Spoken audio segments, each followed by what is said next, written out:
안녕하세요. 언제나 열정적인 하피수학학원 원장 권석입니다. 이번엔 얼마 전에 실시한 철산중학교 3학년 2학기 중간고사 문제를 분석해 보도록 하겠습니다. 이번 문제는 객관식으로만 22문항이 출제가 되었고요.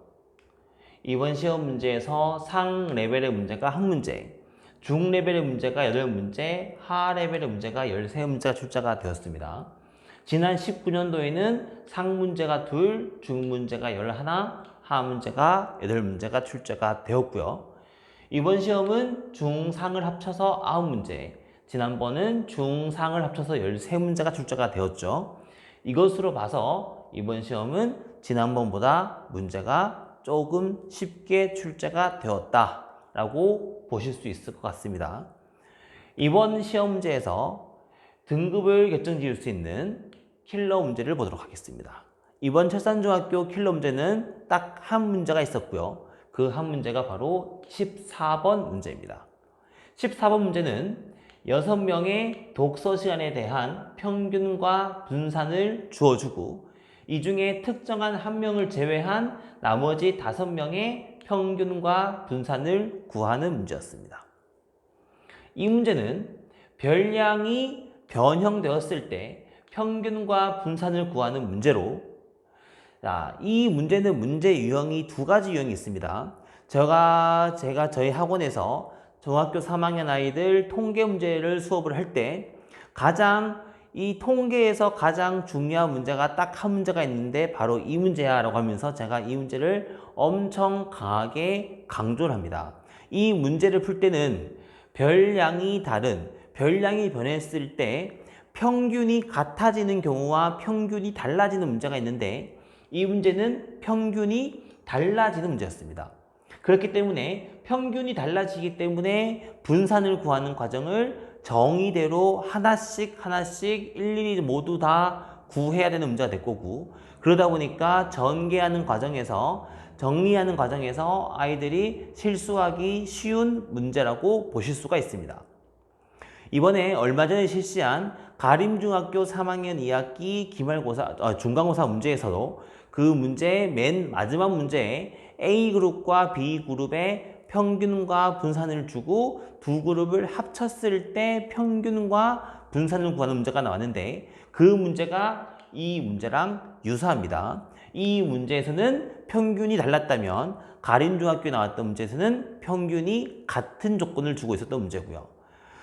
제가 저희 학원 아이들 설명을 할 때, 통계에서 가장 어려운 문제가 이 문제고, 지난번까지 문제는 대부분이 평균이 같은 상황에서의 분산을 구하는 문제가 주어진다면, 이쯤 되면 평균이 달라진 그룹에서의 분산을 구하는 문제가 한 번쯤은 나올 때가 되었다라고 말했는데, 이번에 바로 평균이 달랐을 때의 분산을 구하는 문제가 나왔고요. 그래서 사실 이 문제는 고등학교에서 배웠던 평균과 분산을 응용하여서 이 문제를 풀게 되면은 상당히 심플하게 문제를 풀 수가 있습니다. 근데 중요한 건 저는 저희 학원 아이들, 중학교 3학년 아이들 통계 수업을 할 때 고등학교 확통 과정에서 배웠던 평균과 분산 과정을 중학교 레벨에 맞게끔 변형하고 정리하여 중학교 아이들한테 그 개념을 설명하고 그거를 어떻게 응용할 수 있는지를 충분히 연습을 시키는 편입니다. 그래서 지금 저희 학원에서 이번 철산중학교 문제 만점 받은 친구들 여럿이 있는데 그 친구들 시험지를 제가 분석을 해보게 되면 그 친구들은 저희가 알려줬던 고등학교 레벨에서의 평균과 분산을 구하는 문제로 이 문제를 접근했던 친구들도 있었습니다. 하지만 반대로 말하면 제가 고등학교 레벨로 문제를 풀어줬지만 아이들이 중학교 시험이니까 중학교 과정으로 푸는 게 맞지 않을까요? 라고 하면서 중학교 과정으로 공부를 해왔던 친구들은 문제 과정이 길어지기 때문에 실수를 했던 경우가 발생하곤 합니다. 정리해서 말씀을 드리면 제가 수업을 하면서 고등학교 과정을 가져와서 중학교 아이들 수업을 할 때는 전부 다 그만한 이유가 있는 거죠. 제가 중학생 아이들이 혼란스럽지 않게끔 깔끔하게 개념 설명을 해주고 충분히 연습을 시키고 반복을 시켜서 아이들이 공부를 할 수 있게끔 공부를 시키기 때문에 가급적이면 선생님들이 이렇게 설명할 때는 다 그만한 이유가 있다고 생각을 하시고 받아들여 주시면 좋을 것 같습니다.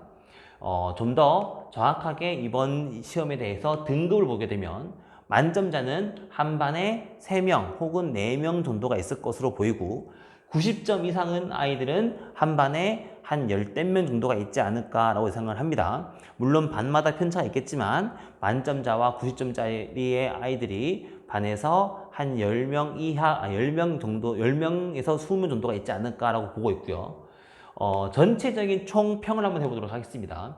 이번 시험은 2차 함수와 통계와 삼각비로 이루어져 있었으며 이 2차 함수는 3학년 1학기 과정이죠. 3학년 1학기 기말고사 문제에서 2차 함수가 간략하게 앞부분이 출제가 되었고요. 이번 문제에서 뒷부분이 출제가 되었습니다. 자, 좀 더 자세하게 보면 2차 함수 문제가 6문항, 통계가 11문항, 삼각비가 5문제가 출제가 되었고요.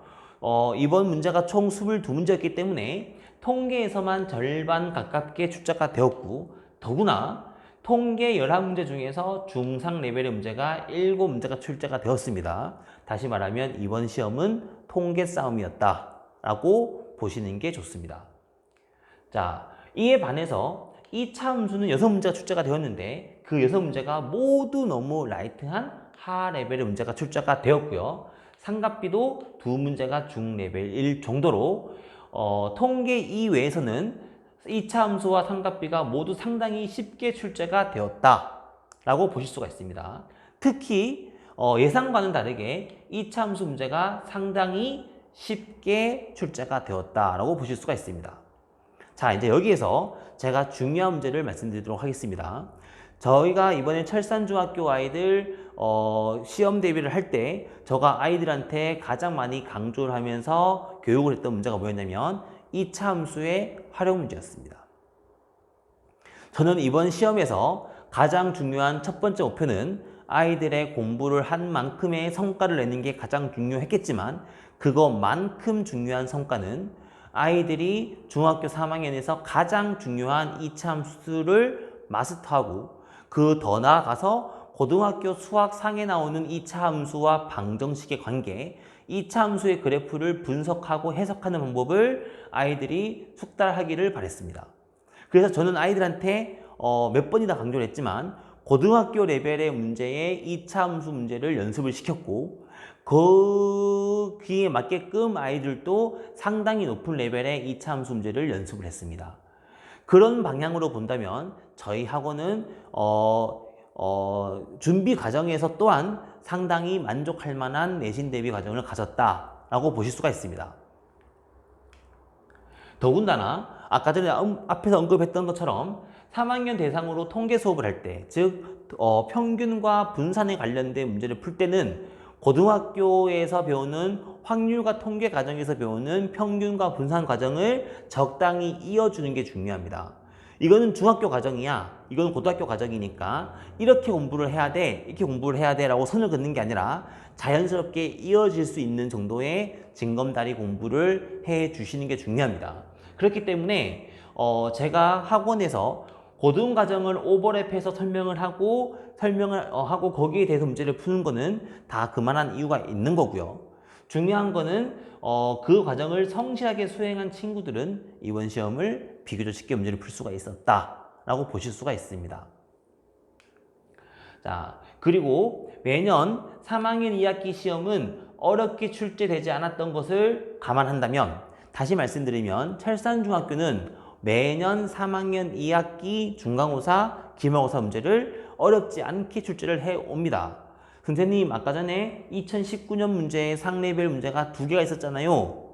철산중학교에서 3학년 1학기 때 상레벨 문제가 4개, 5개가 있었던 걸 비교한다면 1학기에 비하면 2학기는 쉬워지는 거죠. 매년 철산중학교에서 3학년 2학기 내신의 난이도를 낮춰주는 이유는 아이들한테 3학년 2학기에 좀 더 집중하기보다는 고등학교 과정을 병행하면서 중학교 과정을 공부를 해라 라는 뜻이 있었던 겁니다. 철산중학교만 그런 게 아니고 광명권에 있는 거의 많은 고등학교, 아니 많은 중학교 학교들에서 3학년 2학기 시험은 1학기보다 다소 문제가 쉽게 출제되는 경우들이 많이 있습니다.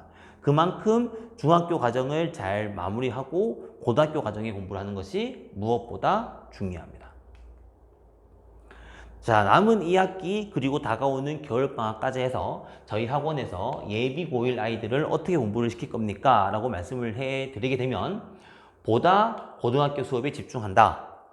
앞에서 언급했던 것처럼 중학교 3학년 공부를 안 하겠다는 것이 아니라 3학년 2학기 공부를 비중을 천천히 줄여가고 기본기에 집중을 하되 그 나머지 공부는 고등학교 공부에 집중을 한다 입니다. 그래서 고등학교 진학 후에 주도적으로 공부할 수 있도록, 자, 이게 가장 중요한 말입니다. 주도적으로 공부할 수 있다. 이게 무슨 말이냐면은 아이들이 고등학교에 진학한 후에 첫 번째 시험, 즉 1학년 1학기 중간고사 혹은 기말고사까지 보게 되면 아이들의 점수가 웬만큼 결정이 되죠. 그러면 많은 친구들이 생각과는 다르게 점수가 낮게 나오는 것을 판단을 하고 아이들이 이제부터 자기가 스스로 공부를 하는 게 아니라 어떻게 하면 내신을 잘 맞을 수 있을까에 포커스를 두고 공부를 하기 시작합니다. 그렇게 되면은 자기 주도적인 공부를 하고 있는 게 아니라 학교에 끌려다닐 수밖에 없는 공부를 할 수밖에 없죠. 그런 친구들의 대부분은 고등학교 2학년 때 슬럼프가 옵니다. 왜냐하면 자기가 공부했던 거랑 다르게 다른 방법으로 공부를 하고 있기 때문에 내 스스로가 공부를 하고 있는 게 아니고 남이 시켜서 억지로 겨우겨우 따라가는 공부를 하고 있기 때문에, 그렇기 때문에 고등학교에 입학하기 전에 고등학교 가서도 주도적인 공부를 할 수 있게끔 충분히 공부를 해두는 것은 앞으로 고등학교 3년 동안의 공부 방법이라든가 공부에 혹은 진학에 상당히 중요한 영향을 줍니다. 그래서 가장 중요한 3학년 2학기와 고등학교 예비 과정이 되겠습니다.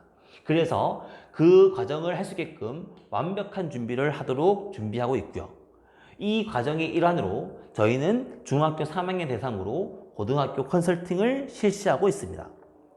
고등학교 컨설팅이 뭘 말하는 거냐면 아이의 수학적인 성향, 그리고 국어와 영어와 과학 등 다른 과목들의 조화로움, 그리고 아이가 외부적인 것들을 챙길 수 있는 비교과를 잘 챙길 수 있는지에 대한 성실함 등등등을 제가 파악을 하여 아이들한테 어울리는 고등학교를 제가 권해줍니다. 그리고 그걸 리포트로 작성을 하여 부모님들과 1대1 상담을 일일이 다 진행하고 아이한테 가장 어울릴 만한 고등학교를 제가 정해줍니다. 그 결과 지금 저희 학원에 있는 고등학교 1학년 친구들의 대부분, 즉 70% 이상의 친구들은 자기 학교에서 1, 2등급의 등급을 맞아가고 있습니다. 그 이유는 그 친구들이 방학 동안, 학기 동안 엄청 열심히 공부를 했기 때문이 제일 중요한 이유긴 하지만 그것만큼 중요한 거는 그 친구들의 어울리는 옷을 입고 있기 때문이죠. 그래서 아이들이 어떤 성향으로 공부를 하고 있는지, 그래서 그 친구가 수시에 유리한 친구인지 정시에 유리한 친구인지, 하다못해 논술에 어울리는 친구인지, 물론 논술은 비중이 줄어들고 있긴 있지만 학교 내신에 집중을 해야 될 친구와 정시까지 공부를 해야 될 친구까지 선을 잡아가면서 저희가 1대1로 컨설팅을 진행을 하고 있고요. 지금 중학교 3학년 친구들에게도 11월달과 12월까지에 걸쳐서 고등학교 원서를 쓰기 전까지 제가 아이들을 면밀하게 분석을 하고 수업하시는 선생님들과 많은 이야기를 하여서 보다 전문가적인 입장에서 아이들의 성향에 맞는 고등학교를 컨설팅을 할 준비를 하고 있습니다. 이 부분은 공부를 어떻게 했는지만큼 중요한 과정이기 때문에 어머님들께서도 주변 환경에서 어떤 학교가 이렇다더라 저렇다더라 라고 하는 그런 가벼운 그런 정보보다는 좀 더 전문가적인 입장을 보다보시는 게 어떨까 싶습니다. 이상으로 철산중학교 3학년 2학기 중간고사 분석을 마치도록 하겠습니다.